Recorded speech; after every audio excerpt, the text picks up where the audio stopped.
Jean Castellini, bonsoir. Bonsoir Patricia. J'aimerais tout d'abord que l'on revienne sur les aides qui ont été allouées par le gouvernement aux acteurs de l'économie monégasque pendant la crise. Alors, je pense tout particulièrement à l'aide aux sociétés. Elle s'achèvera comme prévu fin juin ? Initialement, l'aide avait été calibrée pour 3 mois, les mois de mars, avril, mai. Et le gouvernement, en concertation avec le Conseil national, a décidé que l'aide serait versée pour la dernière fois en juin, c'est-à-dire au mois de juillet pour le mois de juin. Au titre du mois de juin, voilà, pour être précis. Et nous avons introduit également une petite distinction quant aux bénéficiaires, en considérant que certains avaient pu reprendre leur activité dès le 4 mai, notamment les commerces, ou n'avaient pas fait l'objet de mesures de fermeture administrative pendant la période de confinement. Et donc, cette catégorie de bénéficiaires se verra octroyer donc, en juillet, au titre du mois de juin, un RME ou une aide aux sociétés d'un montant réduit de moitié, c'est-à-dire de 2 500 €. Tous ceux qui auraient fait l'objet de fermeture administrative au moins jusqu'au 2 juin, et je pense là en particulier à l'activité de restauration, eux percevront bien en juillet, au titre du mois de juin, le RME ou l'aide aux sociétés pour la totalité du montant comme les mois précédents, à savoir 5 000 €. Alors, l'aide aux sociétés touche à sa fin, mais une commission va se substituer à cette aide, en quelque sorte, la commission d'accompagnement à la relance ? Exactement. Je pense, et cet avis est largement partagé, que nous pouvons considérer rentrer désormais dans la phase 2 du soutien de l'État et de l'accompagnement des acteurs économiques. Aujourd'hui, la commission d'accompagnement à la relance économique, donc CARE, ce qui donne, Care. si on le prononce à l'anglo-saxonne, voilà, care, ça veut dire on fait attention, on porte soin, eh bien, elle a pour objectif potentiellement de continuer à aider ceux qui en auraient besoin. C'est-à-dire qu'en quelque sorte, les entreprises monégasques seront sous monitoring pour s'assurer que la reprise se passe de la meilleure des manières pour elles ? Oui, alors le terme monitoring ne doit pas, si vous voulez, laisser craindre un contrôle excessif de la part de l'État, bien que dans le cadre de cette commission qui réunit, outre le président de la commission des finances du Conseil national, des représentants de la MAF, le président de l'Ordre des experts comptables. C'est un accompagnement bienveillant. Voilà, alors je préfère en effet le terme accompagnement bienveillant. Notre idée, c'est bien évidemment de continuer, mais de manière peut-être plus structurée et de manière plus ciblée pour les acteurs économiques et les secteurs qui sont particulièrement touchés par la crise, eh bien de continuer à les aider bien sûr de manière financière, en continuant de les faire bénéficier d'aides directes de la part de l'État dans le cadre de l'enveloppe qui a été votée par le Conseil national le 21 avril dernier, mais aussi peut-être d'un accompagnement, si vous voulez, plus personnalisé, avec justement la possibilité de bénéficier de conseils de professionnels de la banque ou des experts comptables. Alors, il y a une autre aide qui a été une vraie bouffée d'air pour les acteurs économiques de la Principauté.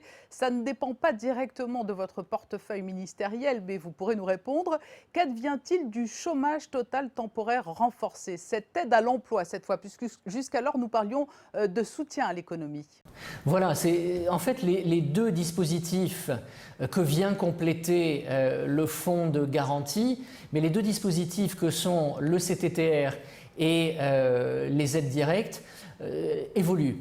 Ce CTTR aussi peut et doit évoluer vers un accompagnement plus ciblé des acteurs économiques qui continueraient de devoir y avoir recours. Vous avez raison, d'un côté, le CTTR, c'est un peu le soutien à l'emploi, l'aide à éviter, si j'ose dire, les licenciements, de maintenir donc le modèle social monégasque, alors que la CARE, elle aura peut-être plutôt une vocation de soutenir l'activité et les acteurs économiques. Mais les deux dispositifs sont complémentaires. Vous avez levé le voile ce matin sur les chiffres contenus dans le bulletin trimestriel de l'économie. La fracture opérée par la crise fin mars, elle se voit très clairement, elle apparaît très clairement. Pas véritablement, Patricia, parce que, en effet, la période de confinement débute mi-mars, parce que, en revanche, certains secteurs, malgré la crise, se portent plutôt bien, et donc nous avons des chiffres qui restent encore assez bons pour le premier trimestre. Un tassement, bien évidemment, au niveau de la création des sociétés, mais vous le savez comme moi, créer une société à Monaco demande l'obtention d'une autorisation administrative, le dépôt d'un dossier auprès de la direction de l'expansion économique, et ce service ayant fait l'objet, comme d'autres, de fermeture ou du recours important au télétravail, les dossiers n'ont pas pu être tous traités, voire pas tous déposés. En revanche, je peux vous confirmer que nous sommes aujourd'hui, à fin juin, quasiment à un retour à la normale au titre du nombre de dossiers de création qui sont soumis à l'administration monégasque. Mais est-ce que le tourisme ne pourrait pas redonner des couleurs à l'économie monégasque à l'aube de la saison estivale qui se dessine? Est-ce que vous êtes optimiste?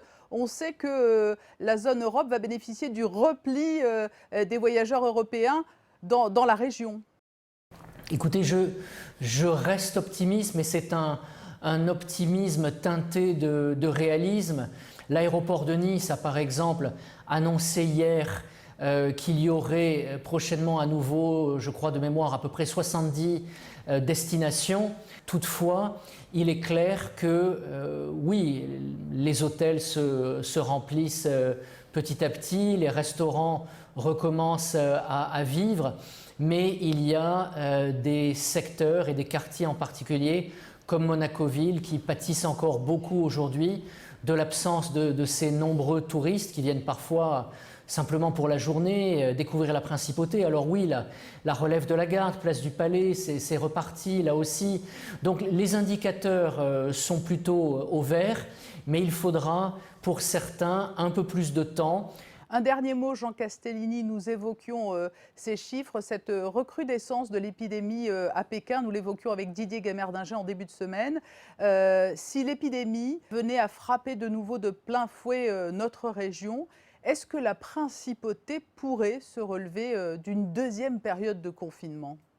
Que ce soit pour un petit pays comme la principauté ou les grands pays qui nous entourent, il serait impossible de considérer une deuxième vague de confinement similaire à la première. Aujourd'hui, nous pouvons tester, nous pouvons isoler, nous pouvons cibler davantage les malades et avoir justement sans doute une politique en matière de traitement de l'épidémie qui n'ait pas les mêmes conséquences dramatiques sur notre économie que celle qui a démarré il y a maintenant 3 ou 4 mois. Jean Castellini, merci pour ce point complet sur les grandes tendances actuelles et à venir de l'économie monégasque. Merci beaucoup et bonne soirée, Patricia.